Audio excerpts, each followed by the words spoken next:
నమస్తే అండి, నా పేరు వెంకట్. నేను లక్ష్మీ సీడ్ నుంచి వచ్చాను. ఈరోజు మనం ఇల్లందు మండలం భద్రాద్రి జిల్లా దండగుండల గ్రామంలో ఉన్నాము.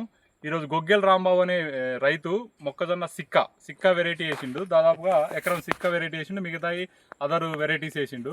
ఆ మొక్కజొన్న సిక్క అనే వెరైటీ ఏ విధంగా ఉందనేది మనం వాళ్ళ అమ్మాయి ఉంది మనతో పాటు, వాళ్ళ అమ్మాయిని అడిగి తెలుసుకుందాం. చెప్పమ్మా, ఇప్పుడు నువ్వు మొక్కజొన్న సిక్క వెరైటీ ఇక్కడ 2 ప్యాకెట్లు వేసినావు కదా, అవతల వేరే రకం వేసినావు.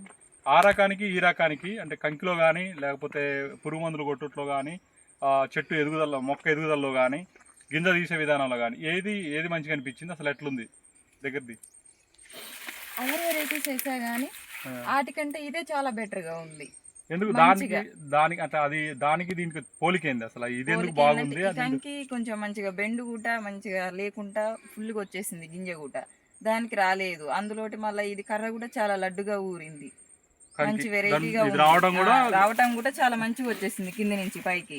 ఇప్పుడు ఇట్లా రావడం వల్ల ఇప్పుడు వేరు వ్యవస్థ ఇది ఉంది కదా లోపలికి ఉంది, ఇది రావడం వల్ల నువ్వు గ్రహించింది ఏంది? ఇప్పుడు అధిక వానలు పడితే ప్లస్ గాలిదుమ్ములు గినక వచ్చినాయి కదా, ఇప్పుడు మనం ఏదైతే అటు నుంచి వేరే వెరైటీ వేసినాం ఆ వెరైటీకి ఈ వెరైటీ చూసుకుంటూ వచ్చినప్పుడు అక్కడ మనం ఒక సీన్ చూసినాం. అది ఏం జరిగింది అసలు? అది నిలబడ్డది, అది ఎట్లుంది?